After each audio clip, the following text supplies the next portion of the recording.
dessiner. Ce qui s'est passé, c'est que moi j'ai continué de dessiner là où d'autres s'arrêtent en fait. Et j'ai fait un an d'école prépa privée sur Paris à l'atelier de Sèvres. Donc une prépa générale pour entrer dans des écoles d'art. Et en fait à ce moment-là je suis descendu sur Angoulême pour rejoindre les Beaux-Arts d'Angoulême qui étaient censés être plus ou moins tournés vers la BD. Au final je suis pas resté très longtemps parce que c'était dur d'assouvir vraiment cette passion là-bas. Mais c'est vraiment à ce moment-là que j'ai commencé à vraiment m'intéresser à la bande dessinée, en particulier avec ici on a la bibliothèque du CNBDI où on a tous les ouvrages possibles en français à la location. Donc moi j'achète très peu de BD. Si tout le monde était comme moi, je sais pas si je pourrais faire mon métier, mais je lis pas mal de BD du coup. Et bon, la bande dessinée, de toute façon, je pense que c'est pas mal en autodidacte qu'on apprend à partir du moment où on a un crayon, une feuille, c'est parti, quoi. Contrairement au cinéma ou à des choses où il faut avoir des connaissances peut-être un peu plus techniques avant de pouvoir tout de suite se lancer. Zidrou, en fait, je l'ai rencontré à travers Fluide Glacial. Il y a 5 ans à peu près, j'avais envoyé des dessins à Fluide Glacial et j'avais été invité à passer les voir sur Paris à travers Anaïs Vanel maintenant qui est chez Delcourt maintenant, et Thierry Tinlot à l'époque qui était le rédacteur en chef. Et en fait Thierry Tinlot vient de Spirou, de l'époque où Zidrou en gros il faisait la moitié des histoires de Spirou, quoi. Et du coup j'ai été lancé sur une courte histoire de 4 pages avec Zidrou au Sénat qui était sortie dans un fluide glacial. Et après on est resté en contact avec Benoît Drouzy alias Zidrou, et moi je voulais faire vraiment une grande BD, quoi, faire le dessin de tout un album. Par rapport à Roscoe, j'avais déjà fait un essai il y a assez longtemps dessus, et je l'avais un essai assez peu concluant, et je l'avais quand même gardé dans le tiroir, donc je l'ai ressorti, j'ai fait à Benoît, voilà.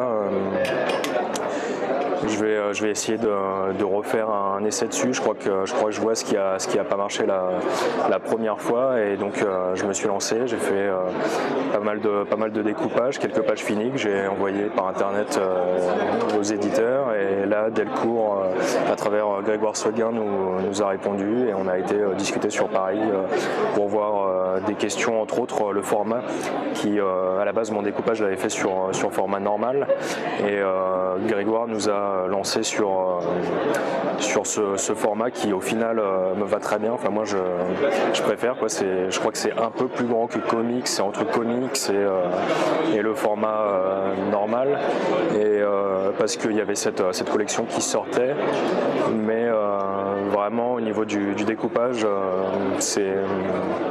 ça permet des choses qui sont plus compliquées dans le format normal, comme avoir des pleines pages pour appuyer un moment fort, ou avoir quelque chose.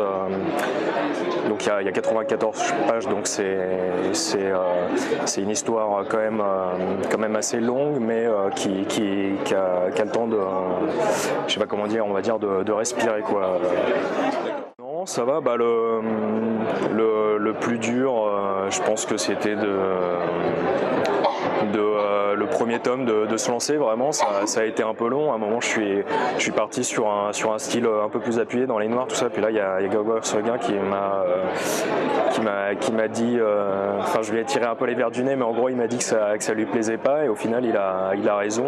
Donc j'ai dû recommencer quelques pages, et pour trouver le style, les personnages. Enfin je pense que c'est vraiment de mettre le pied à l'étrier qui est l'étape la plus compliquée. Après maintenant ça va, quoi. Je suis lancé, j'ai mes personnages à peu près, j'ai les couleurs. Bon là je vois avoir le livre sous les mains, parce que moi je travaille beaucoup sur ordinateur. En fait, ça me permet de voir que voilà, il y a eu des compromis forcément à l'impression. Donc je suis en train d'anticiper un peu ce que je vais changer au niveau des couleurs, par exemple.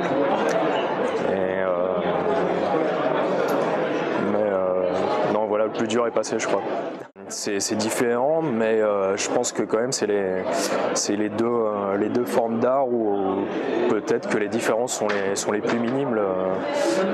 Je sais pas s'il faut répéter ta question du coup. Le cinéma, tu me demandais par rapport au cinéma et à la bande dessinée. Ouais, moi il me semble que c'est les deux, le 7e et le 9e, les deux formes d'art qui se ressemblent le plus. C'est-à-dire qu'on va raconter une histoire à travers un découpage ou un montage.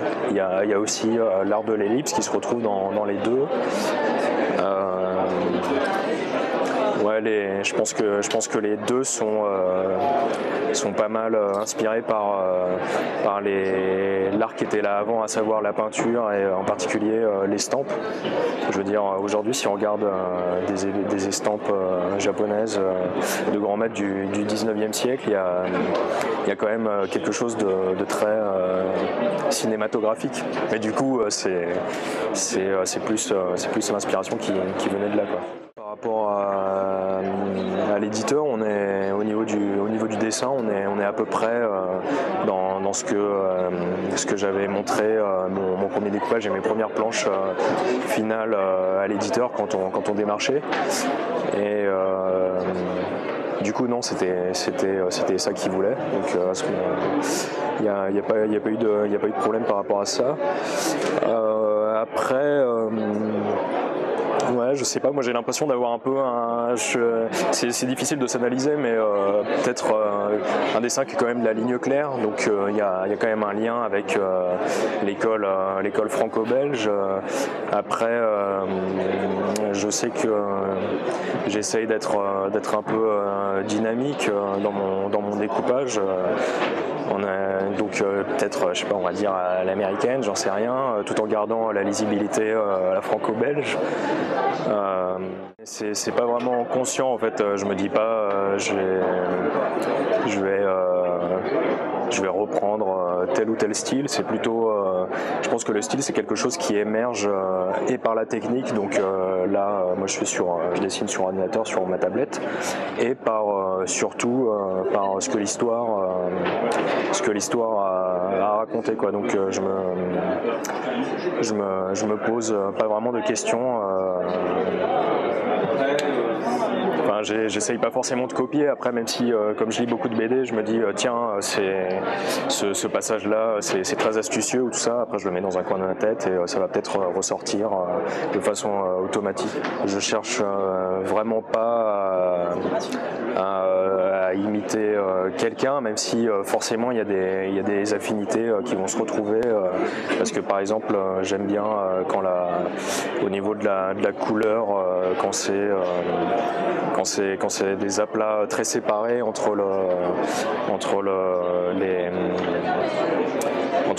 la lumière et l'ombre, ce genre de choses, quoi.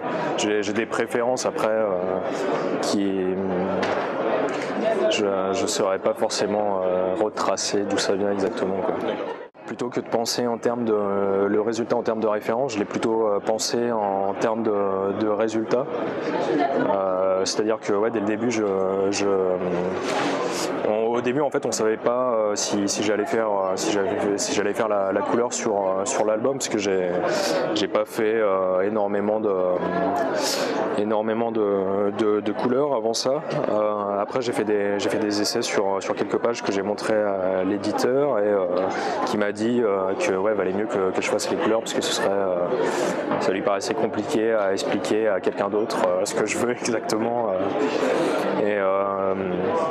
Et au final, bon, j'étais plus satisfait quand même sur mon écran d'ordinateur par rapport au résultat, quoi.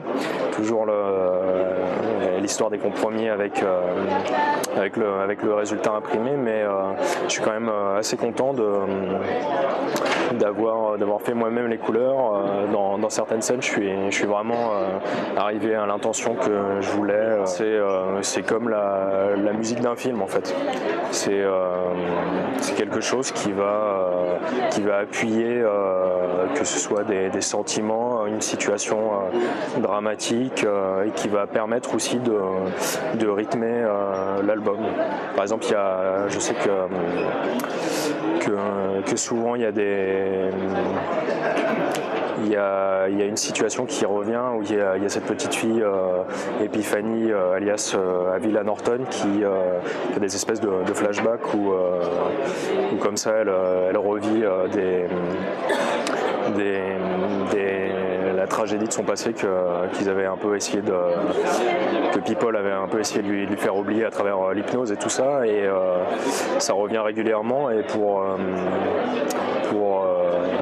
la mise en couleur, c'est des couleurs qui vont être très vertes pour immédiatement déjà séparer cette séquence du reste, pour dire voilà, là on est dans son esprit, et en même temps ça permet d'avoir un rythme comme ça dans l'album.